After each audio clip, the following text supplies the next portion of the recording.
बड़े हम लोग आगे बच्चों, let's start. Unit 7 of contract act, contract of indemnity and guarantee. Ready?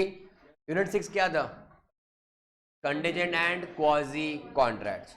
इसके आगे जो तुम्हारे कॉन्ट्रैक्ट्स है, चैप्टर्स है, they are newly added from CA inter syllabus. तुम्हें ऑलरेडी 2017-18 से पढ़ रहा था इंटर, तो उनके वहां से हटा दिया और ये तुम्हारे इसमें लाया, थोड़ा सा अमेंड करके मॉडिफाई करके कुछ चीजें हटा के तुम्हारे सिलेबस में लाया गया है।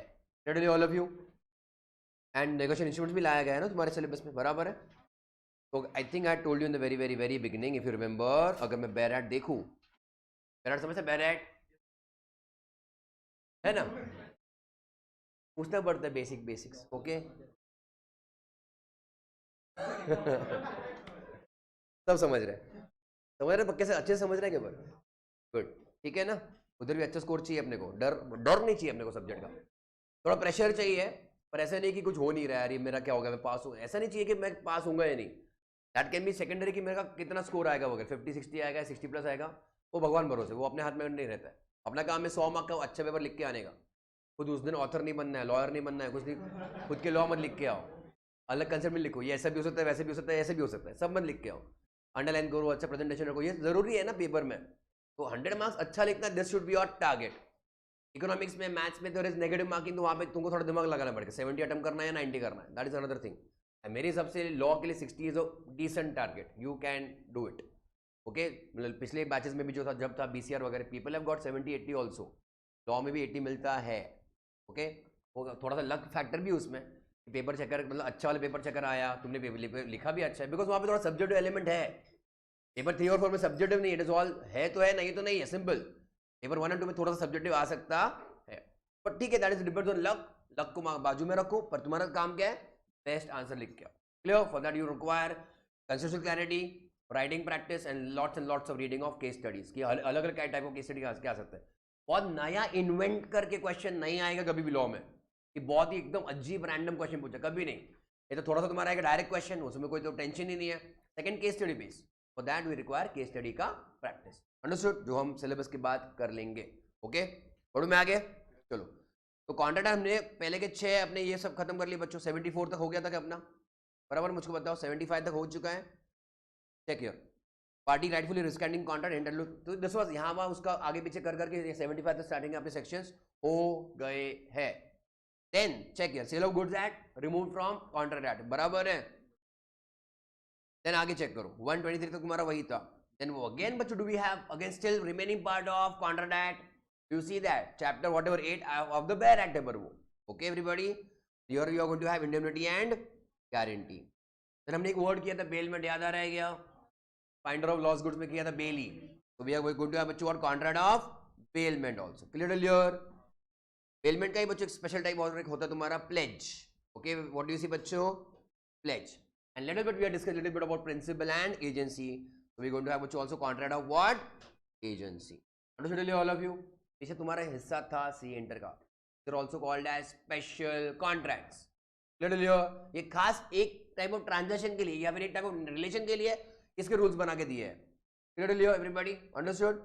इसमें से और तुमको खास एक रिलेशन बताओ, is about partnership, even partnership is about what? Relationship. उसमें भी अग्रीमेंट है ना बिटवीन पार्टनर्स, तुम लोग कर ही रहे हो अकाउंट्स में, और उसके लिए ये भी पार्ट था। इवन बच्चों partnership was part of what? Contract act. ये सब लॉजिकली बच्चों रिलेशन है, अग्रीमेंट है।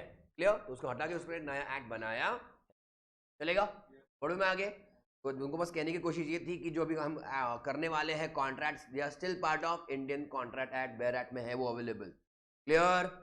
पढ़ो में आगे, चलेगा? तो 124 से लेके बच्चों क्या तुम्हारा ऑलमोस्ट जाने वाला है 147 regarding your indemnity and guarantee, चलेगा? पढ़ो में आगे, चलो let's go right in your notebook बच्चों, कम ऑन। जितना लीगल लैंग्वेज लिखोगे उतना लीगल लैंग्वेज में तुमको कॉन्फिडेंस आएगा, वैसे कैसे लिख पाओगे पेपर में, अंडरस्टूड? पढ़ो में आगे ऑनलाइन वालों।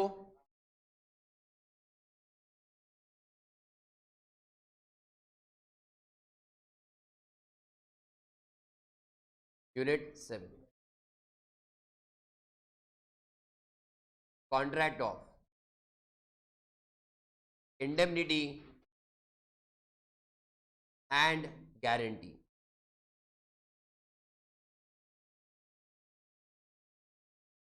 All okay. Indemnity hardly 2 sections का, 2-3 सेक्शंस का, ये 2-3 पेजेस का, ये ज्यादा भी नहीं है। मेन तो तुम्हारा ज्यादा बच्चों गारंटी का है, contract of indemnity and guarantee. वाफना ऑल ओके, वाफना पुराना, ठीक है बच्चों, बड़े हम लोग आगे। Let's start with the basic. Have we done this word before indemnity? To make good the loss, to compensate, simple clear. अभी हमको यूनिट 4-5 में हो चुका था, कौन से कंटिजेंट कॉन्ट्रैक्ट के वक्त, हाँ या ना? तो तभी बच्चों was even your contingent contract बच्चों वो वैलिड था कि नहीं था? था। Yes everybody. Contract of indemnity था, गारंटी था, है ना? एंड दे वर ऑल बच्चों व्हाट, कंटिजेंट कॉन्ट्रैक्ट, वो वैलिड है क्या नहीं है?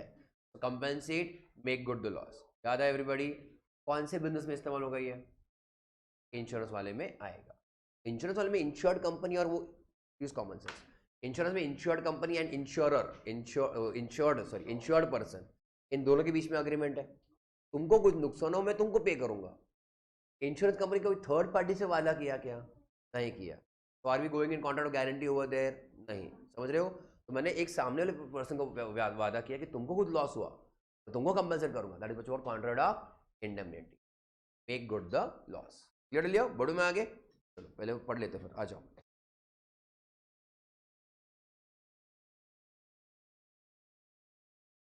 तो there are specific types of contracts, कौन? Indemnity, guarantee are specific types of contracts provided from 124 से लेके 147, जस्ट तुमको मैंने बैरक में दिखाया अभी। ओके लिया? आगे the general principles of contracts, use common sense फिर से। द जनरल प्रिंसिपल्स बेसिक है, okay, pay attention. The general principles of contracts are also applicable on such contracts. ये 5 कॉन्ट्रैक्ट्स को मैं क्या कहने वाला हूँ? Special contract. चलेगा? 5 कौन कौन है बताओ? Indemnity, guarantee, bailment, pledge, agency. अब ये लोग क्या लिख रही है लाइन में, क्या लिखा है? The general principles of contracts are also applicable on such contracts, का मतलब क्या है? हाँ, तो what is applicable on special contracts? General contracts के रूल्स जो पूरा अपने स्टार्टिंग के 6 यूनिट में पढ़ा, starting from section 4-5, starting from section 10, essentials वगैरह, याद आ रहा है क्या? वहां पे जो भी पढ़ा is equally applicable on such contracts also. Clear? समझ रहे? फिर way even though both the contracts are modes of compensation based on similar principles, they differ considerably in several aspects। किसकी बात कर रहा हूं मैं अभी? हाँ, गुड। तो दोनों चैप्टर को एक साथ क्लब किया ना, इंडेमनिटी एंड गारंटी। दोनों का पर्पस क्या, उद्देश्य क्या है? किसी को जिसको नुकसान हो उसको भरपाई करके देना, और जहाँ पे जिसको भरपाई करके दे रहे हैं उसमें फर्क पड़ेगा। क्लियरली? जिसको वादा किया उसको भरपाई कर रहे हैं इंडेमनिटी, किसी और को भरोसा, मैंने किसी और को मैंने वादा करके रखा है कि अगर इसने पेमेंट नहीं किया तो मैं तुमको पेमेंट करूंगा, दैट इज बच्चों guarantee. That is different thing, उसको टाइम में करेंगे अपन। फोटो में आगे चलो। तो इंडेमनिटी बच्चों literally means what? Security against loss, to make good the loss और to compensate the party who has suffered some loss। Notebook में आओ।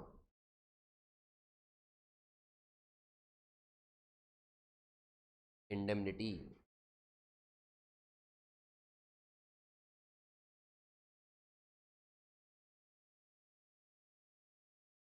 इंडेमनिटी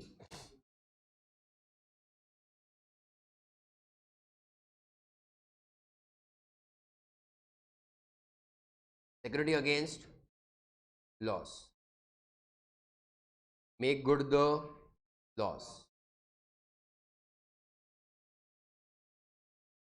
और बच्चों अपना और एक वर्ड कौन सा फेवरेट? सिंपल, कंपेंस।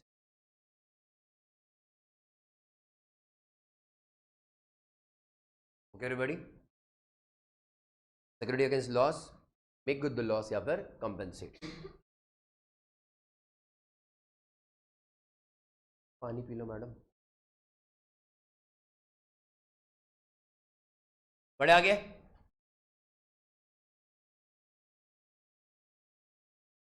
आएगा पानी।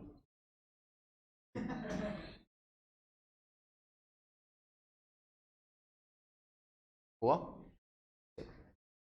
ओ मैडम हुआ क्या? परमार हो गया? चलो, जिंदा है ना Parmar? The terms contract of indemnity but defined under section 124। बड़े हम लोग आगे क्या कहता है वो? It is a contract by which one party promises to save other from loss caused to him by the conduct of promiser himself, मतलब मेरे खुद की वजह से अगर उसको कोई नुकसान होता है मैं तो उसको भरपाई कर दूंगा, और by the conduct of any other person, किसी और की वजह से उसको नुकसान होता है पर मैं तो उसको भरपाई करके दूंगा। तो बेसिकली कोई भी केस में देखो लॉस हो रहा है, मैं कौन किसको भरपाई करेगा, मैं तो भरपाई करके दूंगा। Is what contract of indemnity. तो promisor is promising to compensate promisee because of damages incurred to, किसको डैमेजेस हुआ है, प्रॉमिसी, किसके वजह से, प्रॉमिसर, या फिर किसी और की वजह से भी। तो मेरी वजह से भी तुमको लॉस होता है मैं भर के दूंगा, किसी और की वजह से भी तुमको लॉस हुआ मैं भर के दूंगा।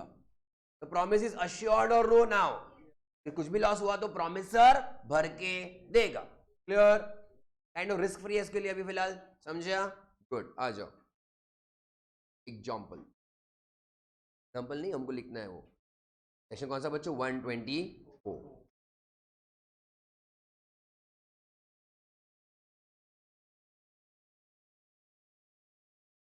Definition of contract of indemnity.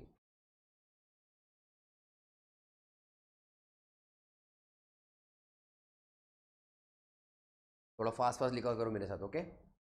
Definition of contract of indemnity. It is a contract.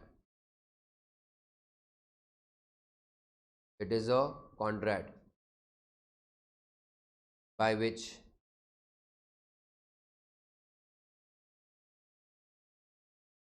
one party promises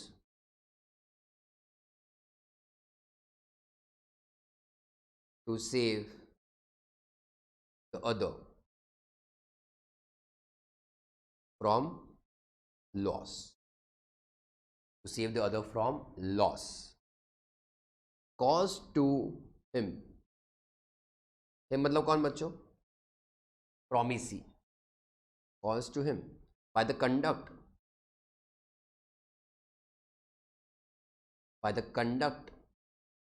of the promiser himself,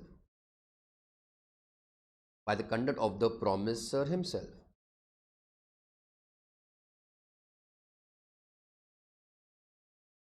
or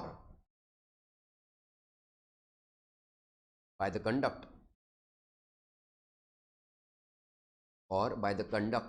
of any other person. Online वाले लिख रहे हो तुम लोग भी करते हैं। आदर्श, दूसरा और कौन आदर्श है, मोदी भी है, सुराना, दमडर नहीं आया क्या, ऑनलाइन ऑफलाइन, और by the conduct of any other person.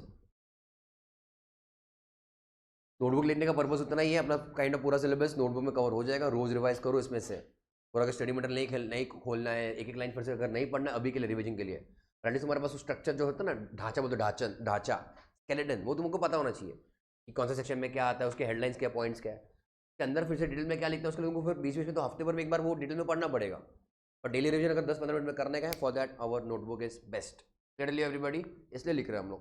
Board में आ गए तो बोले क्लास का टाइम जा रहा है अपना, फिर भी it will be the best thing for you to revise on the last 1-2 hours also before the exam, है ना, बराबर है? बोर्ड में आ गए, अच्छा।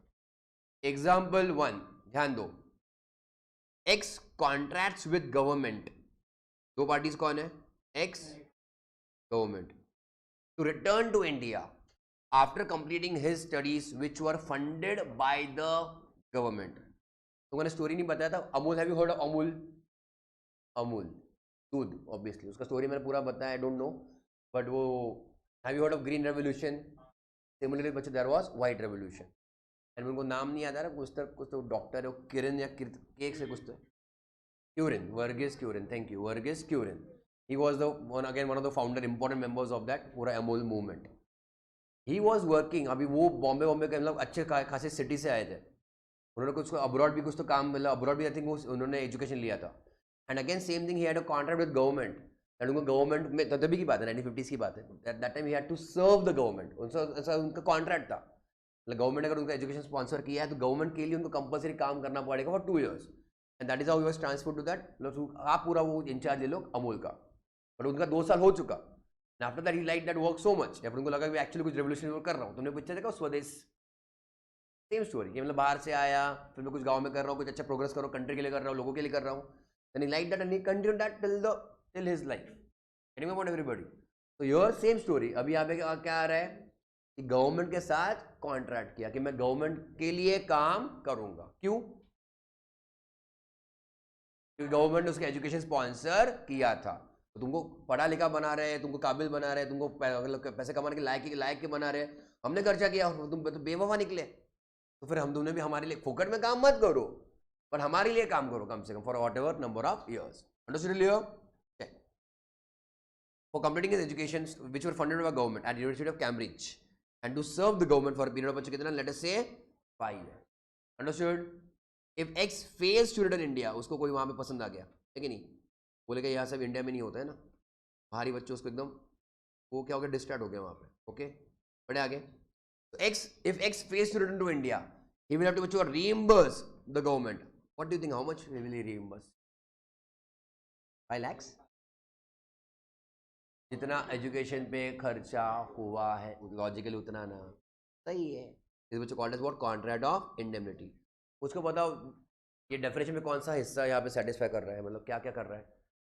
एक्स ने गवर्नमेंट को प्रॉमिस किया, बराबर है, आई will compensate you in case of तुमको कुछ लॉस होता है, बिकॉज ऑफ हुम, मेरी वजह से या किसी और की वजह से। ये कौन सा केस है, मेरी वजह से किसी और की वजह से, मेरी वजह से। समझा नहीं समझा? मैं तुम्हारे प्रॉमिस फुलफिल नहीं कर रहा, फिर मैं तुम्हारे लिए काम नहीं कर रहा, फिर मैं तुमको फिर से आके तो अपना जो प्रॉमिस था उसको निभा नहीं रहा हूँ, so you have break my promise, I am going to compensate whatever you had funded me. So मेरी वजह से तुमको लॉस हो रहा है, मेरी वजह से। सेकंड केस कौन सा बच्चों, उसमें किसी और की वजह से भी लॉस होता तो भी मैं तुमको रिपे करूंगा। Clear? This is because the conduct of the promiser himself. मैं इसको यहाँ पे सर्कल कर रहा हूँ, ऐसा कह रहा है तुमको, conduct of the promisor. This is the बच्चे example number 1 for that. Clear? समझा मोरे? चलो अब खर्चा किया उन्होंने अपने को, गवर्नमेंट ने जो खर्चा किया है that is there loss, that is again unjust. इसको और एक लैंग्वेज बोलते हैं अनजस्ट एनरिचमेंट। हुआ ना, हमने तुम्हारे पर खर्चा किया, तुमने हमारे लिए क्या किया, बाबा जी के ठुल्लू। प्लस हमारे तुमने प्रॉमिस भी किया था that you will again work for us, at least for the government ना। तो इंडिया खर्चा कर रही है, तुम अच्छा एजुकेशन ले, फिर इंडिया के लिए एटलीस्ट काम करो, हमारे लिए मतलब काम करो। फ्री में काम करवा रहे थे उससे हम लोग, वो और अलग हो जाता था, है कि नहीं? तो हमने तुमको पढ़ाया लिखाया समझाया और फिर तुमको हमारे लिए भी काम नहीं कर रहे हो, that is what loss entire. फिर तो मतलब क्या बोलते उसको, विच लॉस वी कर, डेड लॉस, मतलब गया है, लाइक संक कॉस्ट। क्योंकि फिर इसको हमने स्पॉन्सरशिप किया, सो कुछ रिटर्न आया कंट्री को, कुछ भी नहीं, that is a loss to the, है ना? ठीक है, बढ़े आगे। The party who promises to indemnify or save the other party from loss is called as indemnifier, and the party who is saved against the loss is called as indemnified or indemnity holder. लिख दो।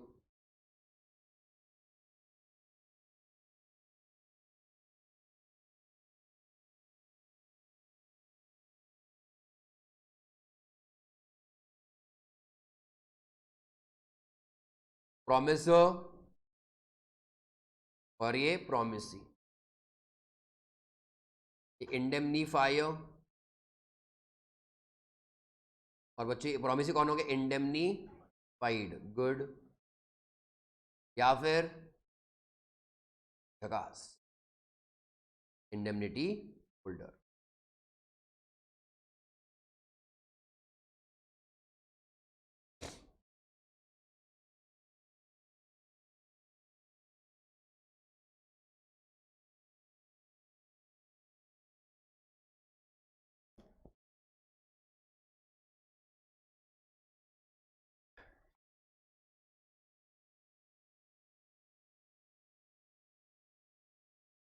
आ जाएगा, पर insurance का act अलग होता है, जैसे तुम्हारा इंडियन बैंकिंग रेगुलेशन एक्ट है। तो क्वेश्चन क्या है कि और कोई एक्ट आता है इंश्योरेंस के लिए, insurance is contract of indemnity is the best example for contract of indemnity. But contract के लिए भी ऑब्वियसली इंश्योरेंस के लिए भी उनके खुद के अलग एक्ट है, जैसे इंश्योरेंस एक्ट है ना अपने 1938, कहाँ पे पढ़ा हम लोगों ने, ये तुमको याद नहीं रहेगा। वेरी गुड, कंपनीज एक्ट का सबसे पहला सेक्शन। वो जो सेक्टर है उसको रेगुलेट करने के लिए ऑब्वियसली एक एक्ट है, वो अलग हो गया, उनके रूल्स कंडीशन अलग रहेंगे। यहाँ पे कॉन्ट्रैक्ट के लिए वी विल यूज दिस, और फिर दूसरे देखने की ज़रूरत नहीं है। पर हमको दोनों ऐसा मतलब ये हमको इंपॉर्टेंट है contract of indemnity for insurance contract, ठीक है। बड़े हम लोग आगे, यस। चलो एग्जाम्पल 2, ए में contract to indemnify B against the consequences of any proceedings. What do you mean by proceedings? Court की proceedings, court process, court process, उसको क्या बोलते हैं? कोर्ट कचेरी बोलता है हिंदी में, कोर्ट प्रोसेस चलेगा, लिख दो उधर। लीगल प्रोसीडिंग्स तुमको ऑलरेडी मैं लिख के दिया था, ओके वही है वो प्रोसीडिंग। लीगल बस वर्ड नहीं है, मैं तो समझ जाओ, कोर्ट है ना पर तुम्हारे कोर्ट प्रोसेस।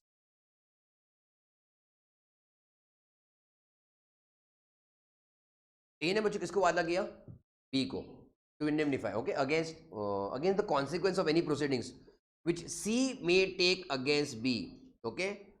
अगर बच्चों सी ने बी को स्यू किया, सी ने बी को स्यू किया, अब यहाँ पे 3 पार्टीज है, ए बी सी। पहली बात तो ए और सी को डायरेक्टली कुछ कनेक्शन है क्या? क्या ए ने सी को वादा किया है क्या? ए ने बी को किया है, क्या वादा किया कि सी तो अगर कुछ केस करता है, सी ने तुम्हारे ऊपर कुछ केस किया, वाई, क्यों करेगा case? Because there is some commercial transaction between B and C. Very good. तो अगर तू रिस्क ले रहा है या फिर तू you are doing some business with C और कल जाके तुझसे कुछ ऑनर नहीं हुआ, कुछ कहो तूने फुलफिल नहीं किया, सी स्यूज यू, तेरा जो भी खर्चा मानी होगा कौन पे करेगा? मैं करूंगा। लीगल प्रोसीडिंग में क्या क्या खर्चा होगा? लॉयर का फीस, कोर्ट का भी फीस होता है, वो पे करना पड़ता है, और कुछ कोर्ट अवार्ड, कोर्ट का ऑर्डर, कोर्ट ऑर्डर मतलब समझ रहे, कोर्ट अवार्ड समझ रहे क्या? Court, I use the word court award, basically it is court order only. Court awarded punishment of 1 lakh rupees. Award मतलब उसको कुछ मिला नहीं है कि खुश नहीं होने की बात है, that is an order. Use the word legal में अवार्ड। कोर्ट ने वो बहाल किया है, फिर कोर्ट ने वो बोला कि ऐसा करना पड़ेगा। क्लियर? बढ़े आगे? अरे हाँ, ओके, नींद आ रही तुमको? बढ़े आगे बच्चों। In respect of a sum of 5,000 advance by C to B, please understand, यहाँ पे 3 parties, A B C. Advance समझता है ना? किसने किसको एडवांस दिया है? एडवांस का दूसरा नाम, एडवांस का दूसरा नाम लोन ले, पकड़ लेना। एडवांस का बच्चों दूसरा नाम क्या है बच्चों? लोन पकड़ लेना। So I am going to write down your loan. किसने किसको लोन दिया? इन्हें बच्चों बी को लोन दिया है, कितने का? जो भी 5,000 रुपए का, ठीक है। All of you okay? Leo. अगर किसने किसको रिपे करना चाहिए? And if you could not do that and C sues B for recovery, who will pay who? नहीं, A will indemnify right now B। A C को भी कर सकता है वैसे, बट पहला एक्चुअली लीगली लॉजिकली स्पीकिंग किसने किसको पेमेंट करना चाहिए? A ने B को करना चाहिए। Okay everybody? A ने अगर डायरेक्टली C को वादा करते थे, that would have been guarantee. वादा करना, I am talking of the starting point here. एक बार तुमको लिखने दो, इंडेमनिफाई, ध्यान दो, चलेगा? मुझको बताओ, ए ने सी को वादा किया क्या? नहीं। तो I can not call this contract of guarantee. जिसको लॉस होने वाला मैंने उसको ही प्रॉमिस किया, मैं तेरे को जो भी लॉस होगा मैं तेरे को भरूंगा, that is for contract of indemnity. अब चेक किया, अगर बी ने सी को लोन नहीं दिया, उसमें स्टेप नंबर 1 क्या होना चाहिए? अगर बी कुड नॉट पे सी, व्हाट शुड हैपन बच्चों? A should pay B and then B using that money B could pay C, that is step number 1 logical.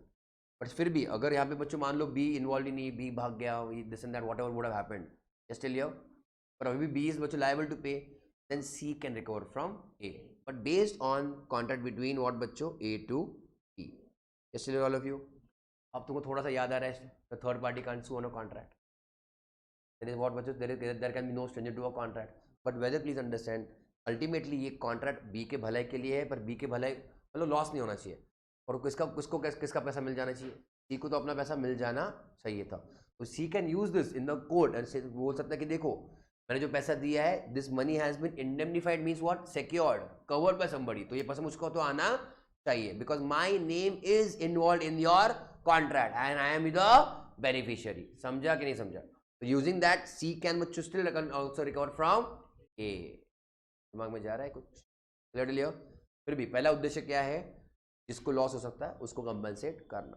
Okay चलो आ जाओ, can recover from A because he is the beneficiary in that contract ना, between A and B. Okay आ जाओ। In consequence, ready everybody, when B who is called upon to pay the sum of money to C fails to do so, किसने बच्चों माती खाया? B ने। C will also बच्चों will be able to recover the amount from A as per section 124। यहाँ पे वो diagram नीचे ड्रॉ कर दो।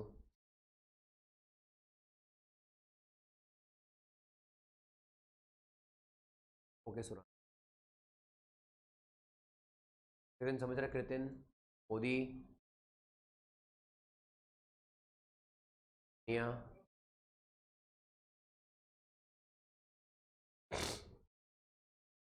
बढ़ो आगे। ये अलग ही विचित्र एग्जाम है, इसमें पुराने जमाने के एक्ट्स है, तो पुराने जमाने के एग्जाम्पल चलते रहते हैं। कुछ कुछ एग्जाम्पल वहाँ से ढापे, ढापा मतलब कहाँ से लिया है, वो बैराट से भी लिया है, वो इंडिगो, माउंट, ऐसे अलग अलग वर्ड्स है, तो आ सकते हैं इसमें, ठीक है। तो बी रेडी, रेडी, चलो। X may agree to indemnify Y for any loss or damage that may occur if a tree on Y's neighbouring property blows over. Okay, कुछ वर्ड्स अलग अलग होते हैं, पर जैसे से मेरे प्रॉपर्टी में एक पेड़ है और मेरा नेबर कौन है बच्चों, Y. Who am I right now, X. X और वाई के प्रॉपर्टी अलग अलग है। एक्स के प्रॉपर्टी में एक पेड़ है और वो उड़ के बच्चों कहाँ पे उड़ नहीं रहा है, वो लिटरली गिर रहा है। ब्लोज ओवर मीन्स उसका जो भी वो रहेगा tree that has broken down and fallen on whose property now, Y के प्रॉपर्टी। वाई का damage, garden, building, this and that. ऐसा देखा जाए तो कुत्ता भी आ सकता है, देखा जाए पेड़ छोड़ो, कुत्ता भी काट सकता है बाजू वाले को, तो is it not your moral responsibility? समझ रहे हो कि नहीं? सब तुम्हारी बिल्ली रहेगा, कुत्ता रहेगा, किसी को काट के आगे तुम लोग क्या भागे होगे कि उधर से? तुम्हारी कुछ ना कुछ मॉरल रिस्पॉन्सिबिलिटी है उसको कंपेंसेट करवाने की। पर यहाँ पे तो लीगली वहां पे बच्चों क्या है, अग्रीमेंट है। अगर तुम्हारी प्रॉपर्टी को कुछ भी डैमेज होता है मेरी वजह से, तो I will obviously compensate. Yes चलिए, if the tree then blows over and damages Y's fence, X obviously बच्चों will be liable for what? The cost of fixing the fence. हमारे दिमाग में उन्होंने ऑलरेडी और एक चीज डाल दी है, कौन सी वाली? The compensation will never be more than actual loss.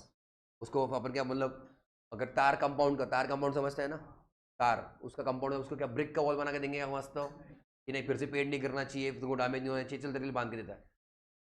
सब समझ रहे तुम लोग? तुम्हारा वैगनर का है, तुमको मर्सिडीज मिलेगा क्या? इंश्योरेंस कंपनी वाले देंगे क्या तुमको?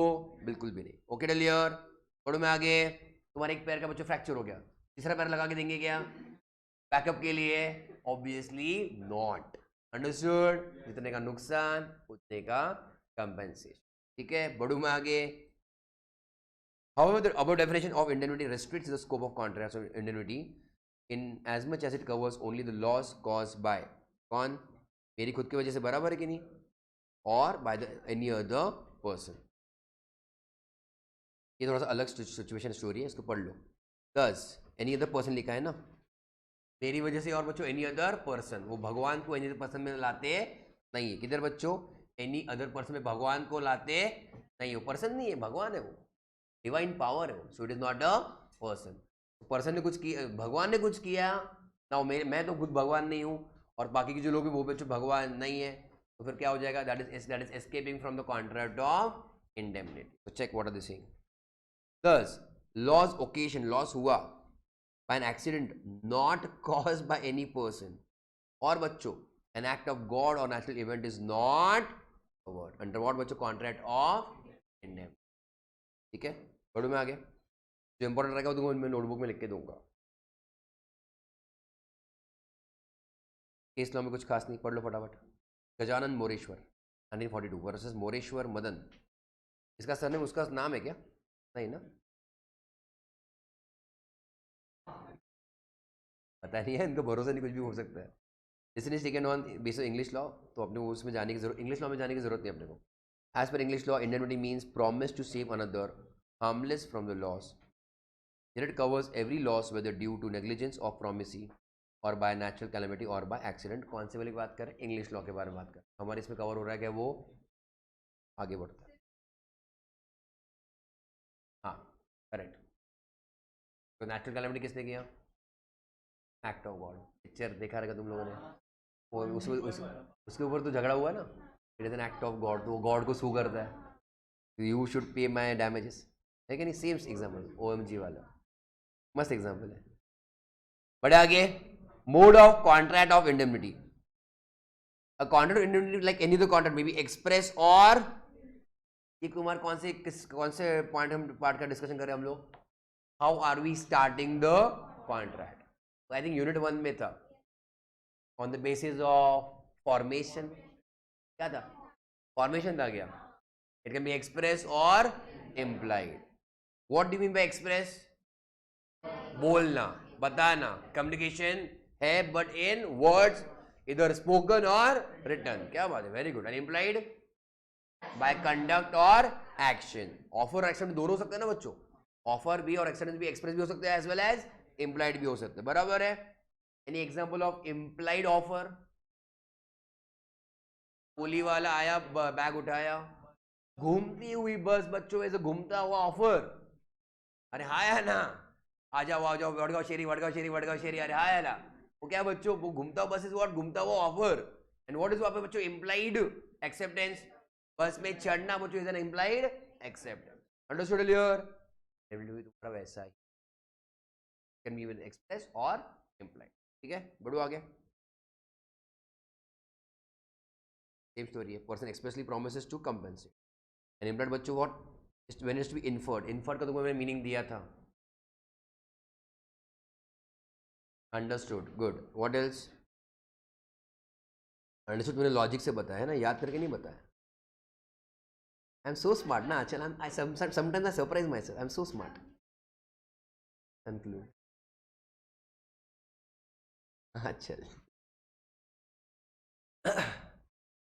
ओके.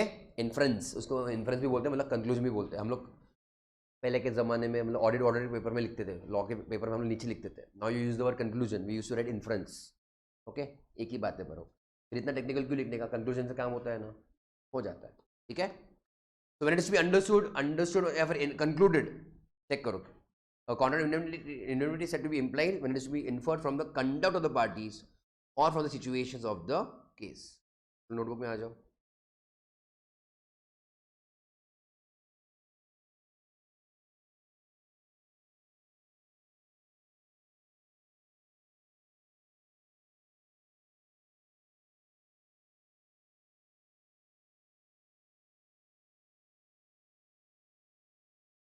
इसमें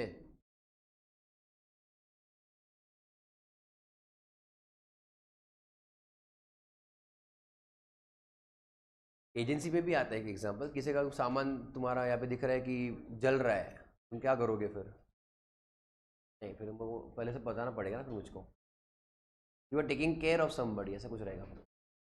देखते कुछ एग्जाम्पल बोलता हूँ मैं. फॉर्मेशन.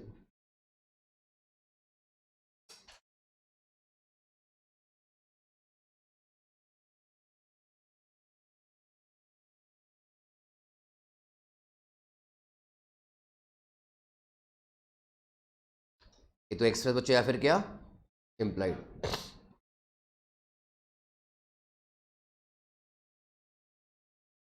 एक्सप्रेस और इम्प्लाइड.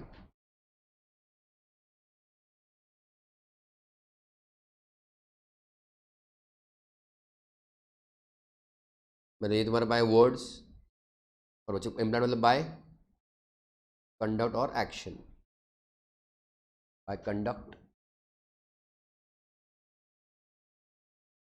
और बाय सिचुएशन लिख दो. सर्कमस्टेंसेस का मतलब क्या बच्चों?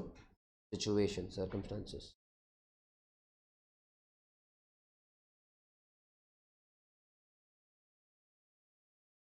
Can you explain again? क्या बे? इम्प्लाइड. इम्प्लाइड का मतलब क्या? टू बी, माना जाता है. इम्प्लाई करना मतलब उसको माना जाएगा कि वो कॉन्ट्रैक्ट हुआ है. वहाँ पे एक्सप्रेस ऑफर और एक्सेप्टेंस नहीं है तो भी कॉन्ट्रैक्ट होता है बाय एक्शन.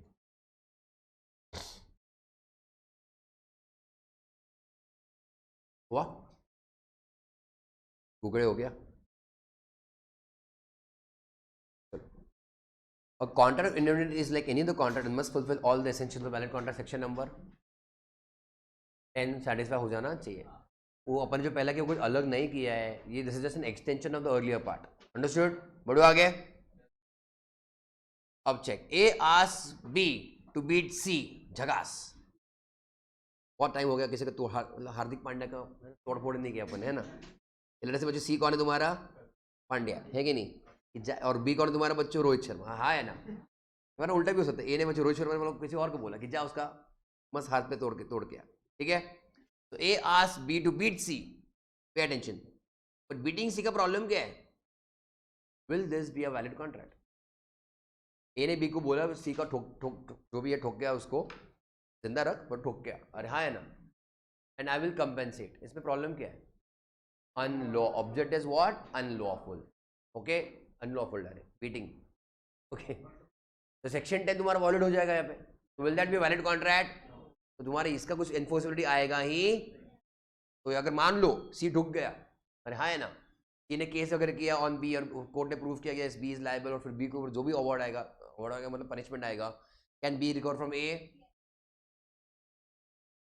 मारा ना उसको। कॉन्ट्रैक्ट बच्चों between A and B itself is what बच्चों? वॉइड है ना, वो वॉइड ही है। It is what? अनलॉफुल। इसलिए बच्चों क्या है वो? वॉइड है। क्लियर? तो फिर बी ने अगर मान लो एक्चुअली मारा विदाउट नॉलेज, तुम लोग तुम्हारी तरह होशियार नहीं ना वो, तो नहीं पता कॉन्ट्रैक्ट, तो मार के आ गया कि हाँ भाई कॉन्ट्रैक्ट हो गया, अपने पैसा वैसा मिलेगा, मार के आ गया, ठोक के आ गया। एंड देन फिर कोर्ट ने उस बी को स्यू किया, कोर्ट ने नहीं किया बट बी ने, कोर्ट ने बी को पनिश किया। Can B recover that money from A? No, because the contract is what? तो बी का ऑप्शन क्या है? उसको भी ठोक के आ जाओ। और कुछ ऑप्शन है क्या बच्चे उसके पास? नहीं है। ठीक है, तो ठोक के आया और जो पनिशमेंट रहेगा बच्चों वो वसूल कैसे करेगा? ठोक के आ गया इसको बच्चों वो, ठीक हो। Clear? Legally there is no enforceability. Okay, so check. A asked B to beat C, promising to indemnify him against the consequences. The promise of A cannot be enforced. The B cannot recover from A. Suppose B beats C and is fined 1000, but B बच्चों cannot claim अभी भी बच्चों this amount from A because the object of the agreement is what? Unlawful. Simple.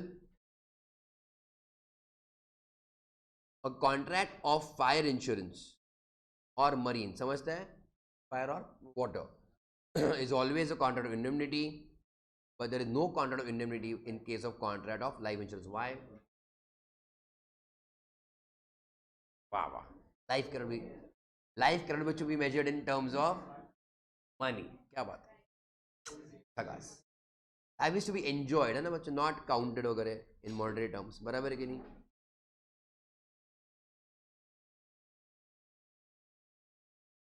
खोटे on fire है ना, खोटे। Good answer. अच्छा इधर से भी आने दे। फायर ऑब्लिक बच्चों मरीन, फायर और मरीन इंश्योरेंस, इस बच्चों कॉन्ट्रैक्ट ऑफ इंडेमनिटी है कि नहीं है?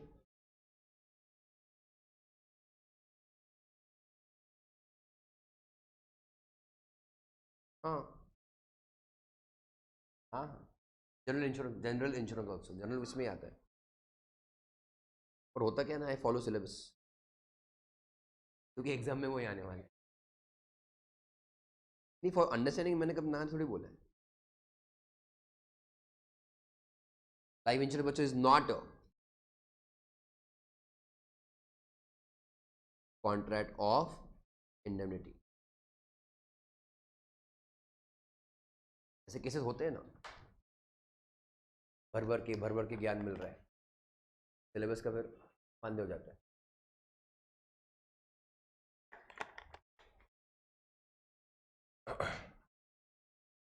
बढ़ो आगे। All okay? Right everybody?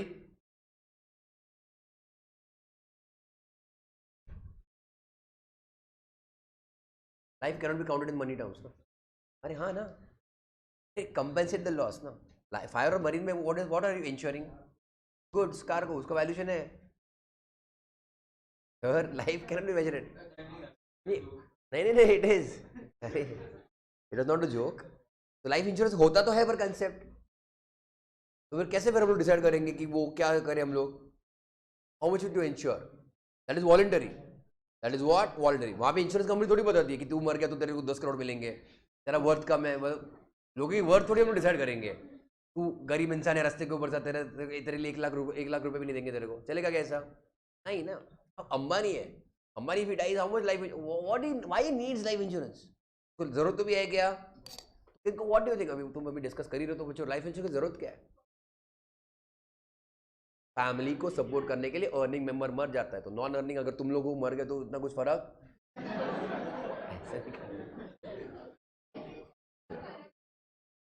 Okay, बुरा लगेगा बट मॉनेटरी लॉस होगा क्या बच्चों? नहीं होगा ऐसा। बोले एक खर्चा, एक एक एक खर्चा कब हो गया है कि नहीं? Is there monetary loss as such? No. तो generally the earning member in the family उनके नाम पे लाइफ इंश्योरेंस होता है, ताकि वो फैमिली एटलीस्ट उनके जाने के बाद जो भी रहेंगे obviously they will take care of themselves and maintain the same standard of living. Clear लियो? यहाँ मांगने की जरूरत नहीं है। क्लियर लियो? तो that is upon the insured party कि हमको कितने का इंश्योरेंस करवाने का। तो कुछ लोग 50 लाख का करते हैं, 20 लाख का करते हैं, कुछ 1 करोड़ का, कोई कोई 10 करोड़ का भी करते हैं। तो दैट इज वॉलंटरीली, अकॉर्डिंगली तो फिर तुम्हारा प्रीमियम डिसाइड होता है। अंडरस्टूड? बढ़े आगे, चलो आ जाओ। राइट, पे अटेंशन, थोड़ा यहाँ पे अलग है, तुमको थोड़ा याद रखना पड़ेगा। Rights of indemnity holder when sued. Okay, ABC याद आ रहा है कि एबीसी, ए ने बी को इंडेमनिफाई किया था, but C could sue B also. C will taking any legal proceeding against B. याद आया? तो जो भी खर्चा पानी होगा उसका सबको हमको कंपनसेट करना है, वही सेक्शन 125 में लिखा है। क्लियर? आ जाओ। The promisee in a contract, indemnifier है, इंडेमनिफाइड, इंडेमनिफाइड जिसको इंश्योरेंस इंश्योर्ड है, सेफ है। Clear? The promisee in a contract of indemnity acting with in the scope of his authority is entitled to recover from promisor or the indemnifier which what all the damages which he may be compelled to pay in any suit। Suit समझ रहा है? Case. अगर मैंने यहाँ पे लिखा, तुम लोग मत लिखो ए बी सी, अगर मैंने लिखा तो किसने किसके ऊपर सूट किया है? सी ने बच्चों बी के ऊपर सूट किया, बराबर। तो इस सूट में जो भी डैमेजेस अवार्ड होंगे, जो भी डैमेजेस बी को पे करने पड़ेंगे, he can recover from A. All the cost which he may be compelled मतलब forced to pay in bringing मतलब करना और defending the suit. Okay, basically legal proceeding, legal झगड़ा किसके बीच में चल रहा है? बी एंड सी के बीच में। तो लेट अस से अगर एग्जांपल के लिए बी ने सी को स्यू कर दिया रहेगा, या फिर सी ने बी को स्यू कर दिया रहेगा। तो अगर सी ने बी को स्यू करता तो बच्चों तुमको नोटिस टू रिप्लाई करना पड़ेगा, है ना, कोर्ट में जाना पड़ेगा। You are defending the case, उसमें तुम्हारा खर्चा पानी होने वाला है। तो खर्चा पानी to maintain means finish that case. And तीसरा वाला, all sums which he may have paid under the terms of any compromise of the suit। compromise का दूसरा वर्ड लीगल, लीगली दूसरा वर्ड कौन सा? और कल तो डिस्कस किया अपन ने, कंपाउंड। यार तुम लोगों ने ऐसे क्या कर, तुम लोग भूल जाते बहुत जल्दी। सेटलमेंट कॉम्प्रोमाइज एक ही हो गया था फिर, कंपाउंड। क्लियर लिया? ए और सी में क्या फर्क है? ए और सी में बच्चों क्या फर्क है? Point number N, point number C. इंसान नहीं रे बाबा। Okay, good answer. ए में लीगल प्रोसीडिंग्स हो रही है, सी में उन्होंने बाहर बंटवा दिया मैटर। और व्हाट एल्स? ए में कोर्ट ने बोला इतना डैमेजेस पे करो, सी में उन्होंने म्यूचुअली डिसाइड किया है कितना हमको केस बंद करने के लिए पेमेंट करना है। अर्जुन और ऑल ऑफ यू। बट अगर बी खतरे में, इन वे खतरे में क्यों है? बिकॉज सी ने बी के ऊपर केस किया है। बी इज बच्चों under pressure to finish off that particular case.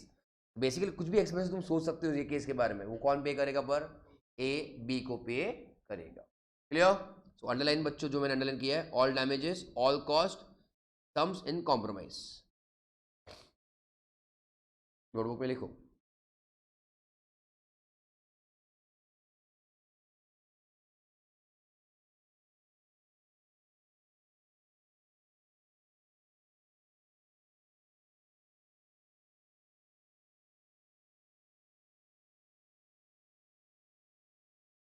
One 125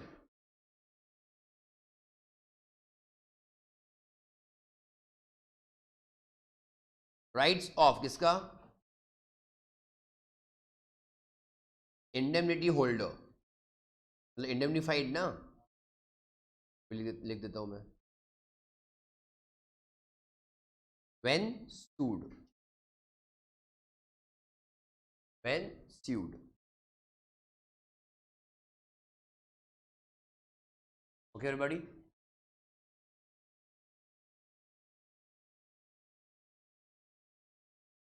तो उसमें लिख रहा हूं इंडेमनिफाइड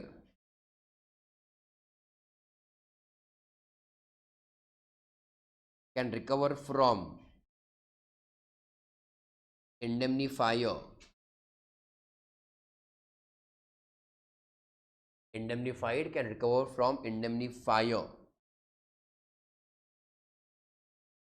क्या क्या? ऑल damages paid, मैं शॉर्ट में लिख रहा हूँ, paid in any suit.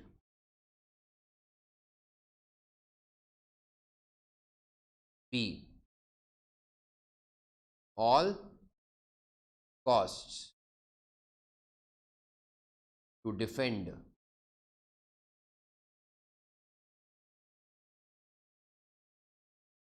the suit. And C, all sums paid in बच्चों what? Compromise। समझा?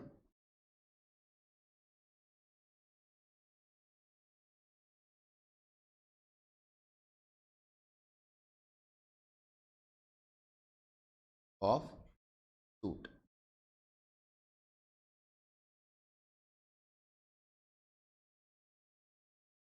फॉलो के ऑनलाइन वालों,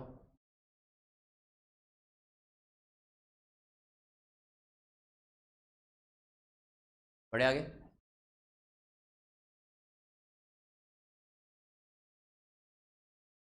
अब एग्जाम्पल लिख दो।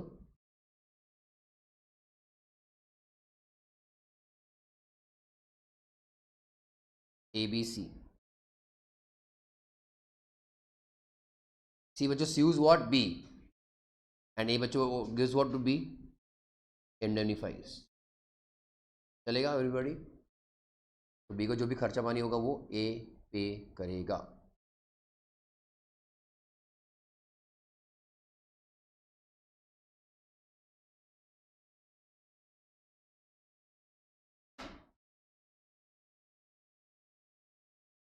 टाइम क्यों लग रहा है इसको?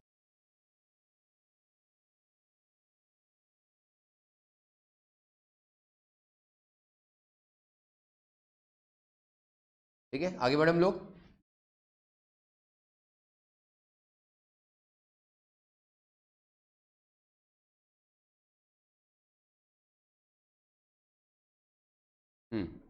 आ जाओ, compare to theory. When does the liability of an indemnifier commence? आ जाओ, ठीक है, रेडी? वो कुछ ज़्यादा इंपॉर्टेंट नहीं, खत्म कर दो उसको। Although Indian contract is silent on the time of commencement of liability. Have you heard of health insurance? तुमने बच्चे जिस दिन हेल्थ इंश्योरेंस निकाला उसके अगले दिन को कुछ जख्म होती है, कुछ इश्यू होता है, नॉट कवर्ड। वो इंश्योरेंस को भी चालू होने के लिए इफेक्टिव जो डेट है इट इज एटलीस्ट 1 मंथ। ये तुमको अभी से कुछ सिम्टम्स रहेंगे या फिर तुमको पहले से बीमारी रहेगी तो कवर्ड ही नहीं है, और उसको चालू होने में भी कभी कभी बच्चे वो लोग क्या लगाते हैं, 1 मंथ लगाते हैं। मतलब पॉलिसी अभी चालू हो रही है, they get the premium from you right now, पर जो भी इश्यूज तुमको होंगे महीने भर के बाद वही कवर होंगे। प्रीमियम यू पे for the entire year, and without premium your policy will not start, है ना? So it is not month to month, you can break it.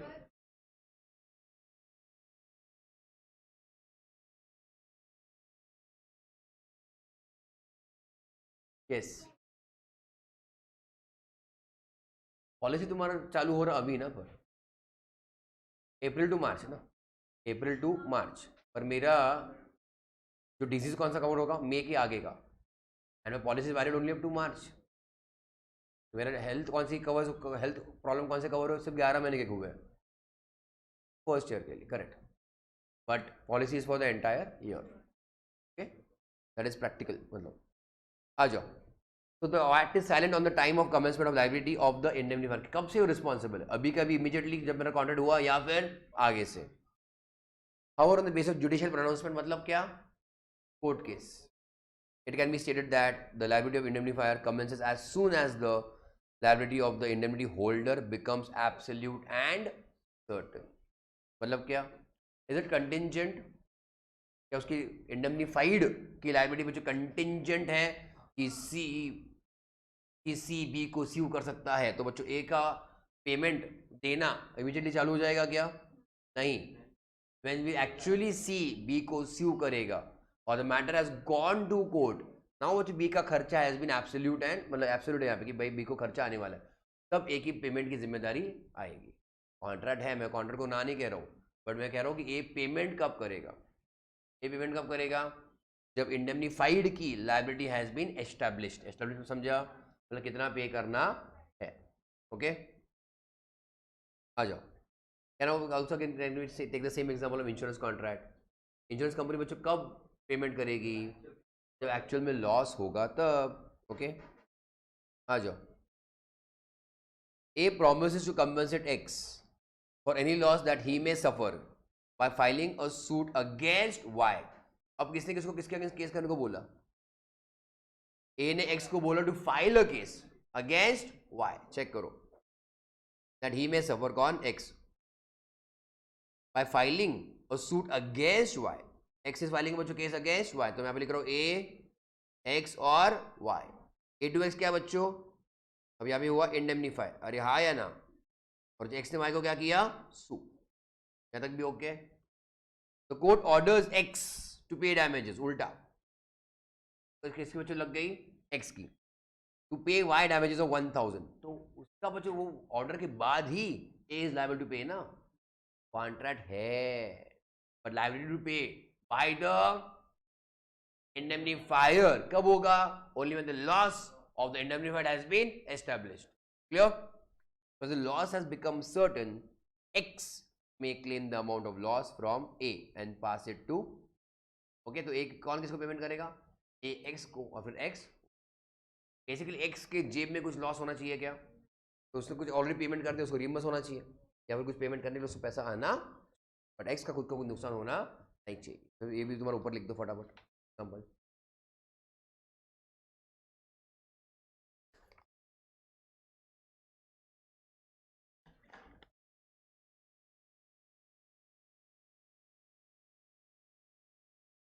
समझ रहे सभी को? नहीं समझा तो बोलो।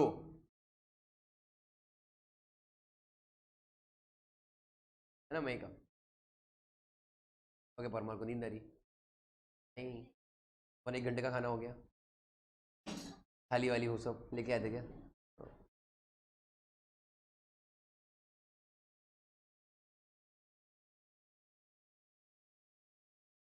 एटलीस्ट एक बेसिक अपन गारंटी वाला चालू करते। तुमको मैंने बोला इंडेमनिटी वॉज हार्डली 2 पेजेस, छोटा से 2-3 सेक्शन तो कवर किया अपन ने, 124 125, ठीक है? That's why we will start little bit बच्चों with what? In contract of guarantee. Understood? बड़े ना छोटे? कॉन्ट्रैक्ट ऑफ गारंटी हमने सबसे पहले कहाँ पे डिस्कस किया था, याद आ रहा है? वो भुवन का कुछ एग्जांपल था, अजय, भुवन और नो कॉन्ट्रैक्ट नो कंसिडरेशन के एक्सेप्शन में था, that you can start contract of guarantee without consideration. Okay everybody? तो तब मैंने तुमको एग्जांपल बताया था, ओके, कि कॉन्ट्रैक्ट ऑफ गारंटी क्या होता है। तो फिर से बताऊंगा, टेंशन मत लो, ओके? बोल रहा हूँ, बताऊंगा फिर से। तो किसने गारंटी, किसने किसको गारंटी दिया? I give you simple example of, have you heard of loan? यहाँ पे बैंक है, ओके, तो बच्चे यहाँ पे अपना मोर है, मोरे मोरे, ओके है ना? तेरे भाई को मैं ऐसे बोलता था, मोरे मोरे। तो बच्चों मोरे कौन है यहाँ पे? बोरोवर या लेंडर है बच्चों? बैंक इज द, मोरे के ऊपर भरोसा है, वो बात नहीं है, बट बैंक को भी कुछ गारंटी चाहिए। मोरे अगर कल कुछ हो गया तो उल्टा सुल्टा तो, लेकिन या फिर उसने रोल रिपे नहीं किया, गाँव को चला गया तो क्या? तो फिर मोरे ने किसको पकड़ा? आराध्या को पकड़ा। डबल ए आता है, ए आता है सिर्फ सिंगल, ARADHY बराबर है क्या? गलत रहेगा तो भी I don't have time now, okay everybody? तो एनीवेज, तो आराध्या पिक्चर में कैसे आ रहा है कि बैंक ने क्या बोला मोरे को? मोरे को तो लोन चाहिए, बोलना हाँ हाँ गुड। तो बैंक ने क्या बोला, फिर हमको कोई गारंटर भी तो चाहिए।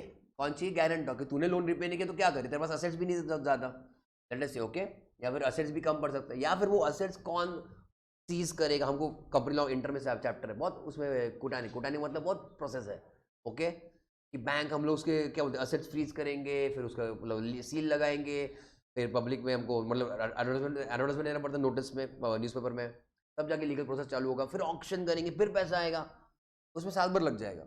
उससे बेटर क्या है कि भाई ये हम लोग फटाफट किसी और से भी लोन रिकवर करवा लें, ये सब झंझट करने की जरूरत हमको नहीं पड़ेगी। In fact all that expenses will be late us से 1 or 2% of the entire loan amount या फिर 1-2% ऑफ द एंटायर सिक्योरिटी। समझ रहे क्या? जैसे मोरे ने वो सिक्योरिटी दिया भी रहेगा, still you want somebody responsible जिसको हम इमीडिएटली बोल सके कि भाई पेमेंट करो। दैट बच्चे person is called as, in normal language is बच्चे कॉल्ड एज गारंटर। तो झेपा नहीं झेपा, ओके। तो जो मोरे का जो लोन का अग्रीमेंट बनेगा तब बच्चों बैंक का भी साइन आएगा, पार्टी टू द कॉन्ट्रैक्ट, मोरे का भी आएगा और आराध्या का भी आएगा एज अ बच्चों और गारंटर। अब कौन किसको क्या गारंटी दे रहा है?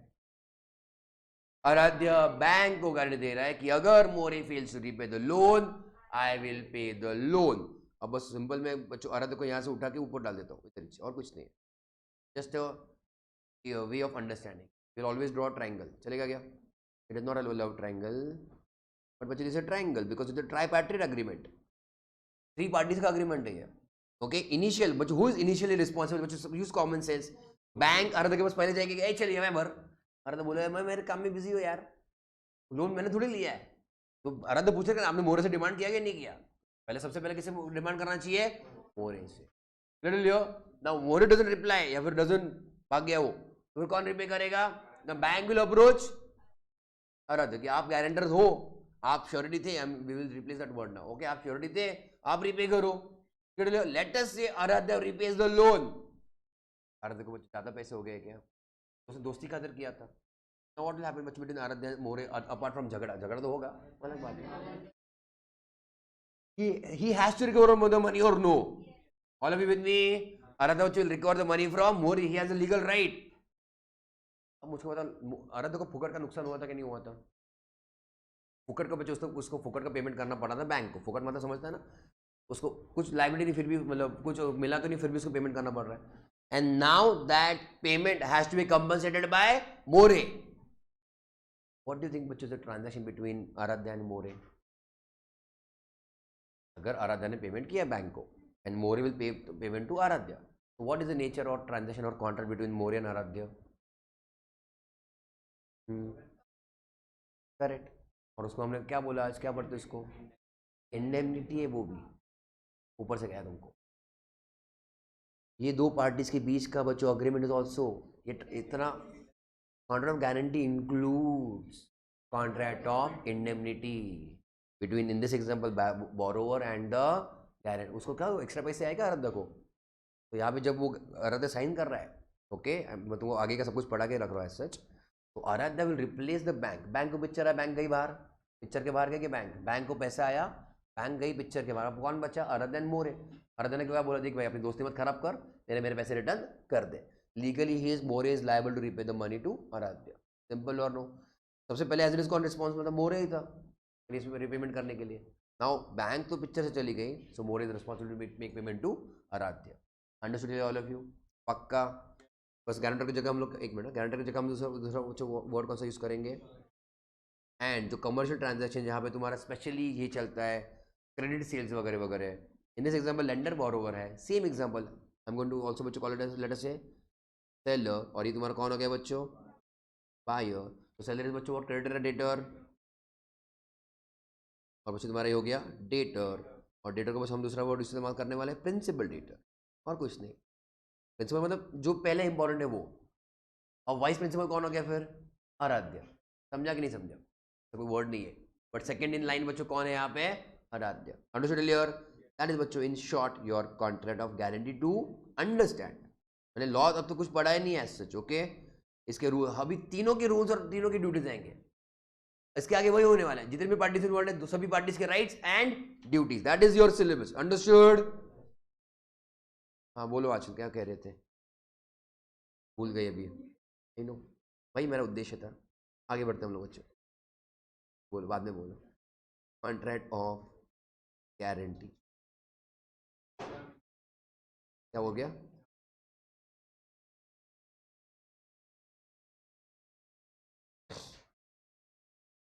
तुमको बाकी के लोगों को ट्रायंगल का नाम लिख सकते हो, तुम लोग ट्रायंगल मत करोगे, ठीक है? किसी का भी नाम लिख सकते हो, बोलो।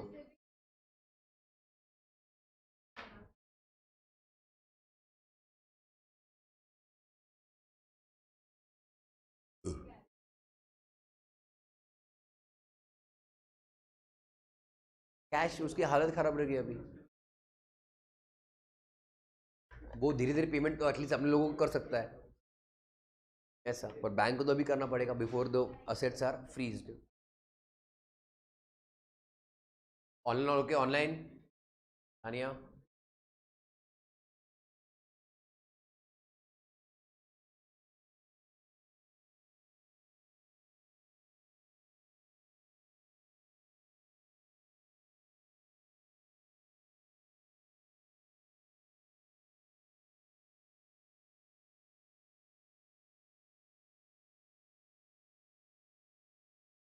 एक बार ये टर्म्स अपने दिमाग में बैठ गए that it is easier for you to understand. Okay,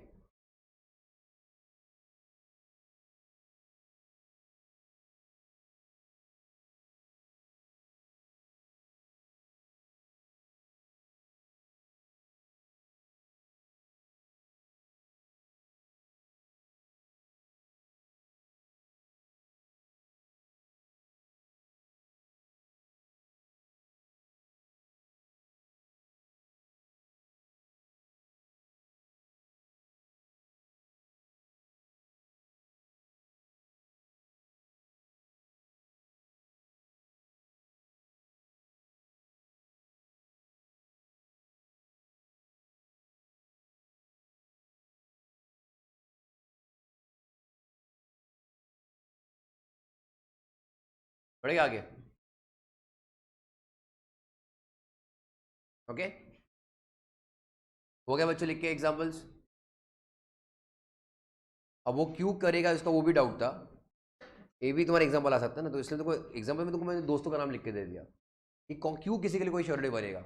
अब मान लो मोरे को एक्चुअली जरूरत है पैसों की और बैंक ने बोला है कंडीशन है कि नहीं हमको गारंटर चाहिए, अब मोरे किसके पास जाने वाला है? सबसे पहले नजदीक के लोगों के पास ही जाने वाला, स्ट्रेंजर के पास जाएगा? नजदीक के लोगों के पास ही जाएगा ना, कि जो उसको गारंटी दे सकते हैं। अगर उसको गारंटर नहीं मिलता है तो उसका लोन पास होगा क्या? नहीं होगा। Clearly all of you, bank को भी सिक्योरिटी चाहिए ना यहाँ पे, इसलिए बैंक इज फोर्सिंग। तो ये अपने कोई ना कोई नजदीक वाले के पास ही जाने वाला है, the person who can take his guarantee. Understood clear? अब आराध्य के ऊपर करना है नहीं करना, he thinks more can repay और नॉट रीपे, या फिर मेरा पैसे जाएगा नहीं जाएगा उसके ऊपर है।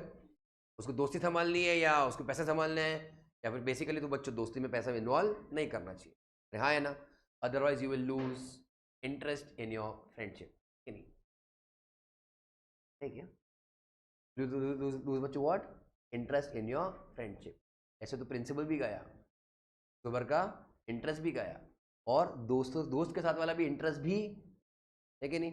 फाइंड लियो, बड़ू में आ गए। चलो थोड़ा टाइम लगता है समझने में, हम लोग आगे बढ़ते हैं। Okay, contract of guarantee, surety, PD, मैं I am going to call this PD now, principal debtor. Okay, and creditor 126।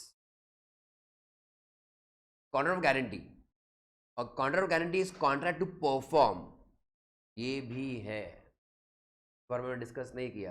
Perform is not repayment, perform मतलब फुलफिल करना, मतलब क्या बच्चों? फुलफिल करना, काम करके देना। अब एक भाई ने पूरा काम उसका टाइम पे नहीं किया तो मेरा तो काम अटक गया ना। लेटर से बच्चों मैंने किसी को मेरा फर्नीचर का काम दिया, उसने भाई ने आधा ही काम करके छोड़ दिया, क्वांटम मेरिट में अपन ने डिस्कस किया था, but I did not trust that contractor. तो मैंने बोला भाई मेरे को नहीं पता, तेरा काम कोई और भी करके देगा तो और एक कॉन्ट्रैक्टर मेरे को नाम देकर रख, तूने बीच में छोड़ा, then somebody else is going to what? Perform. समझ रहे हो कि नहीं समझ रहे हो? It can be for performance also. Understood? पढ़ो में आ गया। लेटर से मेरे कोई जूनियर को काम दे दिया है, कोई एकदम नया इंसान, उसको मैंने काम कर दिया, मेरे को उसके ऊपर भरोसा नहीं कोई पूरा, फिर मैं वो क्या बोलता हूँ, एक रेफरेंस लेके आ। रेफरेंस मतलब क्या? रेफरेंस समझता? रेफरेंस मतलब किसी का एक मार्केट में या फिर कोई ना कोई बंदे का बस मेरे को फ़ोन जुड़ा के दे, मतलब प्रैक्टिकली स्पीकिंग, तो अगर उसने गारंटी ले लिया, उसने बोला कि भाई हाँ आप ओके हो, ठीक हो, आप दे सकते हो काम, तो फिर मैं देखो काम दूंगा। अब why that reference is important? भरोसा ना, भरोसे के लिए, सिक्योरिटी के लिए, करेक्ट। कि उसने मेरा काम नहीं किया तो मैं उसको बोल के भाई तेरे भरोसे मैंने इसको लगाया था काम पे, समझ रहा नहीं समझ रहा, तू करके दे मेरे को तेरा काम। वो फोन पे बात हुई रहेगी, but as per law you have to keep it in writing. Understood और नो? हम जो सीवी वगैरह रेज्यूमे या फिर जॉब पे देखते हैं ना, something called as background verification करते हैं, पुलिस चेकिंग भी होता है, तुम्हारे पास कोई एफआईआर है कि नहीं वो सब चेक होता है, तो जो तुमको फॉरेन कंट्री के वीजा के लिए अप्लाई करते हो, तो समझ रहे हो? तो यहाँ पे अगर हम कोई एम्प्लॉय को हायर कर रहे जो हम उसको नहीं पहचानते, we are going to take some guarantee for somebody else. इसने मेरे यहाँ पे झोल किया तो तू जिम्मेदार है, तेरे कहने के ऊपर मैं इसको हायर कर रहा हूँ। Understood Leo? This is also contract of guarantee. अगर उसने ठीक से काम नहीं किया या फिर मेरे काम में झोल किया तो मैं श्योरिटी या फिर गारंटर को पकड़ूंगा। अंडरस्टूड? बढ़े आगे चलो। और contract of guarantee is a contract to perform also the promise made, और दूसरा बच्चे intention of contract of guarantee is what? Discharge the liability, मतलब repay the debt. Understood? Of a third person in case of his default. Whose default? PD का डिफॉल्ट। ठीक है, बड़े हम लोग आगे notebook.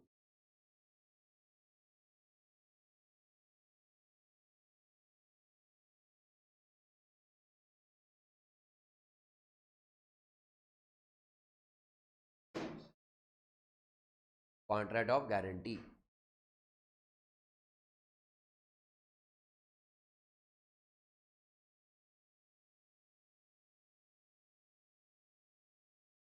Contract of guarantee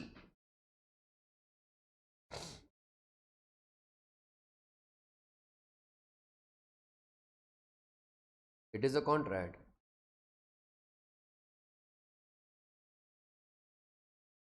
it is a contract to perform the promise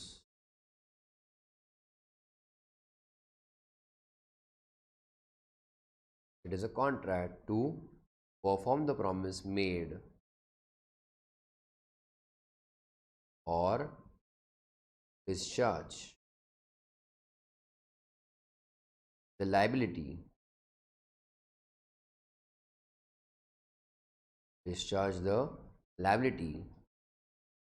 of a third person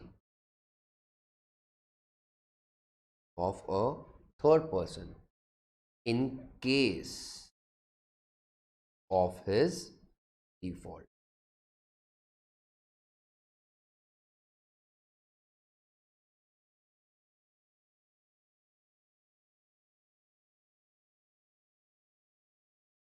perform promise, discharge liability, third person. इतना हो गया, इतने वर्ड्स याद रहेंगे तो भी तुम्हारा कॉन्ट्रैक्ट ऑफ गारंटी आ गया।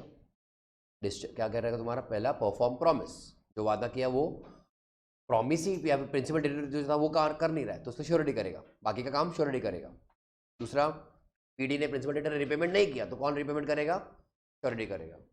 इसको ये सब वादा करके दे रहे हैं हम लोग थर्ड पार्टी को। आई होप तुमको इंडेमनिटी और इसमें फर्क समझ रहा है। Clear?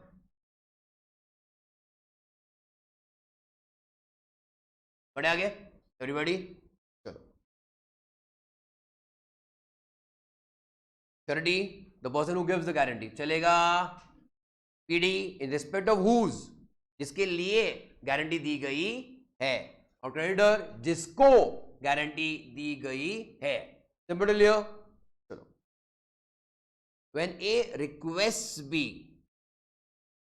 To lend 10,000 to C and guarantees that C will repay, we will always बच्चे going to draw a diagram, triangle वाला मोस्ट easiest होता है। तो कुछ और ही बन गया भाई, ये भी नहीं पढ़ना चाहता।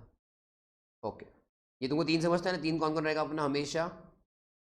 नहीं मतलब यार राइट में तुम्हारा कौन लिखेंगे हम लोग बच्चों? क्रेडिटर, ये तुम्हारा प्रिंसिपल डेटर, और ये तुम्हारा श्योरिटी। चलेगा? Now I can write names also. चलेगा? ये तुम्हारा क्रेडिटर था बाय द वे, ठीक से दिख रहा है क्या वो? ठीक है, आ जाओ। अंडरस्टैंड, अगर तुमको कभी सेंटेंस में pay attention, I am telling you this, अभी पढ़ के तुमको बता रहा हूँ एग्जांपल। अगर तुमको सेंटेंस में नहीं समझे पीडी कौन है, क्रेडिटर कौन है, श्योरिटी कौन है, लुक एट द वर्ड। किसको लेंड 10,000 टू सी, तुमको एटलीस्ट ये तो दिखा गया, तो सी की जगह फिक्स हो गई क्या? सी बच्चों मिस्टर सी, जो भी मिस्टर है मिस्टर जो भी है, सी लेंड टू सी। चलेगा? हाँ ये भी ठीक है। When A request B to lend, loan कौन दे रहा है मुझको बताओ? बी। ये भी बात ठीक है। तो यहाँ पे तुम्हारा बच्चों कौन आ गया? Mister B. तो बच्चा कौन तुम्हारा? A. Mister A is your surety. A ने बी को रिक्वेस्ट किया कि तू लोन दे सी को मेरे भरोसे।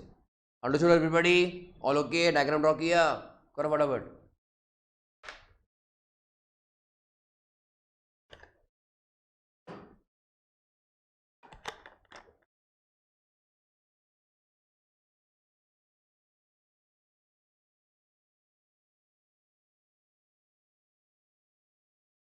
हो गया बच्चों?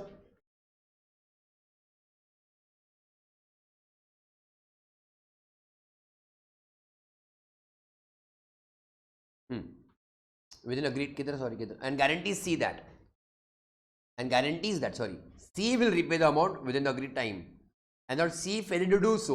ये मतलब कौन? A will himself pay to B. This is बच्चों contract of guarantee. Simple till here.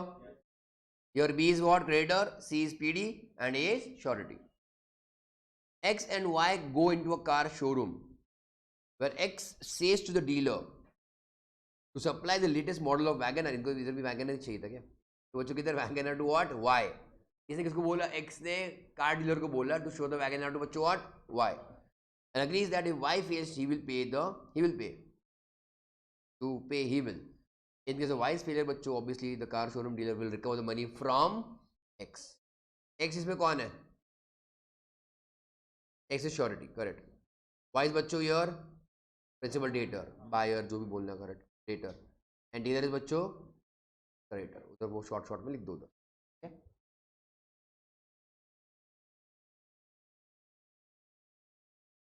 हुआ all of you? Chakas.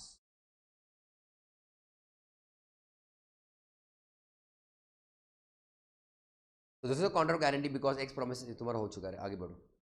So contract of guarantee is a tripartite agreement. Tripartite मतलब क्या?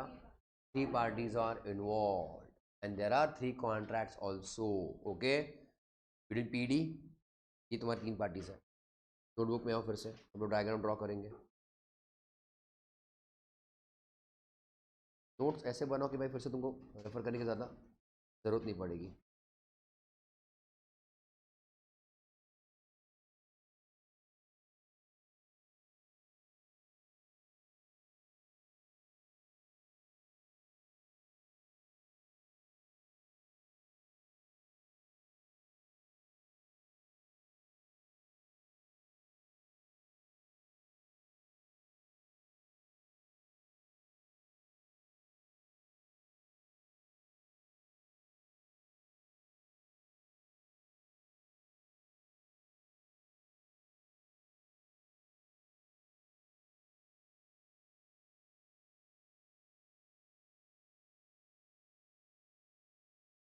ध्यान देना, सबसे पहला कॉन्ट्रैक्ट किसके बीच में है?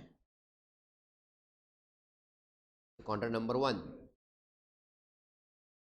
Everybody, this is contract number 1. दूसरा किसके बीच में? Very good.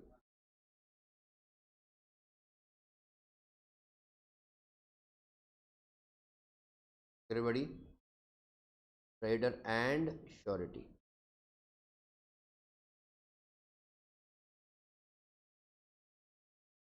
इसमें कॉन्ट्रैक्ट नंबर 2. एंड तीसरा किसके बीच में?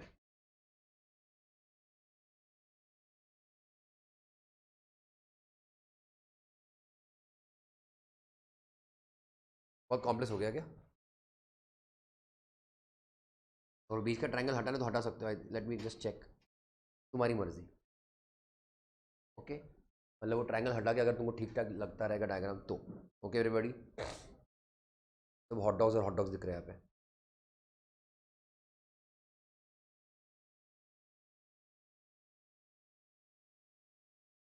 मोदी वालों की मोदी, पापना, सो रहे तुम लोग? बोलो हाँ. आनिया, टाइप ही नहीं कर, मतलब सो रहे तुम लोग वक्त से? पापना बोल रही यस सर. सुराना बोल रहा नहीं. सुराना फुल चार्ज है क्या? सुराना हुआ लिखा. चलो,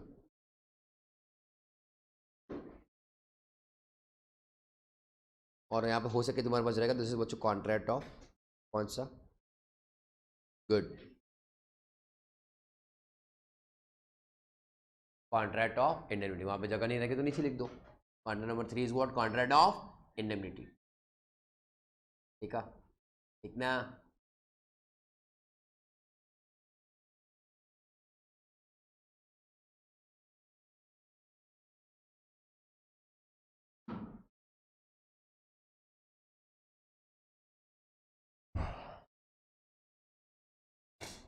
बढ़े आगे बच्चों. Okay, principal contract. व्हाट बच्चों, बिटवीन पीडी एंड क्रेडिटर, लिखो उधर। कॉन्ट्रैक्ट नंबर बच्चों number 1 is what, principal contract.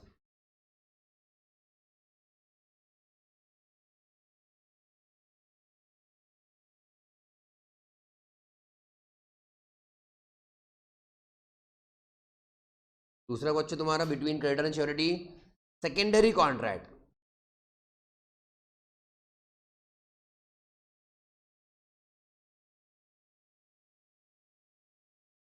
तो लॉजिकली सीक्वेंस के सबसे वही रहेगा ना, सबसे पहले कौन किसके साथ क्लेम करेगा, हाँ creditor from PD, that is इसलिए 1, तो वो नहीं हुआ तो इसलिए नंबर 2 कौन रहेगा, क्रेडिटर टू श्योरिटी। और क्रेडिटर भी पिक्चर के बाहर हो गया तो कौन बच गया, surety and PD. Good, very good, सही है।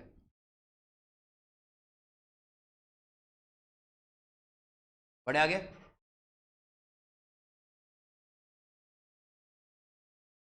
इम्प्लाइड क्या, लेफ्ट राइट, हाँ तो ये लेफ्ट वाला ही है ना, तीसरा ये वाला लिखना है। क्या बोल रही है, खुद को ही समझ सकता क्या बोल रहे हैं, क्या बोल रही हो। इम्प्लाइड नहीं लिखा, but it is contract of indemnity, implied. Okay madam, implied लिखो, ब्रैकेट में खुश, implied,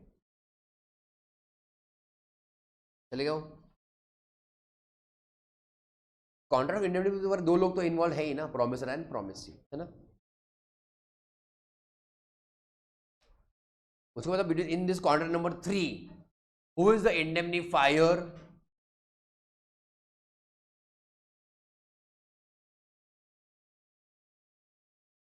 in contract number 3, who is the indemnifier,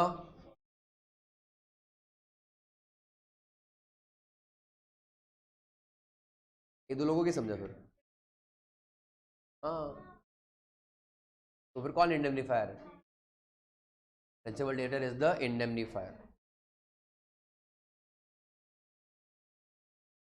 समझा नहीं समझा, इन अ वे तुमको तुम्हारे शायद दिमाग में कंफ्यूजन हुआ, surety is in a way indemnifier to the creditor, समझा क्या। एंड देन बच्चों principal debtor should pay to the what, किसने किसको पेमेंट करना चाहिए, प्रिंसिपल डेटर ने पेमेंट करना चाहिए श्योरिटी को। तेरे को नुकसान हुआ ना, तो मैं तेरा नुकसान का भरपाई करूंगा। Principal debtor is now the indemnifier for surety.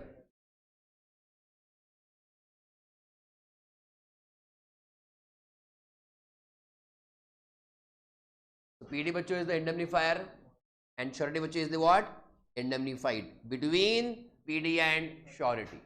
समझा, कंफ्यूजन नहीं हो रहा ना ज्यादा, तुम स्मार्ट हो बच्चों, है ना। यार ऐसे मैं तो ऐसे ही पढ़ा लेता हूँ, है ना, बड़ो में आगे ए टाइम की तो रुक तू, पहले डायग्राम तो पढ़ेंगे अपन। क्या मोरे भूख लगेगी तेरे को, हाँ हाँ।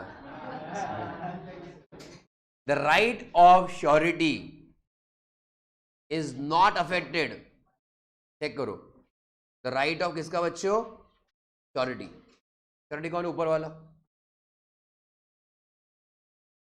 is not affected by the fact that creditor has refused to sue the PD or that he has not demanded the sum due from him। okay, यहाँ पे the surety has to repay to whom, creditor को repay करना पड़ेगा, and the creditor, the surety can recover from whom, principal debtor also। चलेगा, ठीक है, एक कर लेते हैं, इसको भी टाइम लगने वाला है, वैसे लग रहा है मुझको 3 दिन लगेंगे। ओके, हाँ ठीक है, कर लेते हैं। फिर अभी के लिए, आज के लिए मैंने इतना ही रखा है, थोड़ा सा बेसिक से रखा है,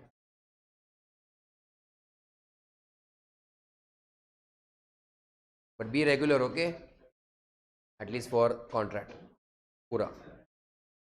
चलो अभी के लिए इतना ही, ओके सही प्रिया।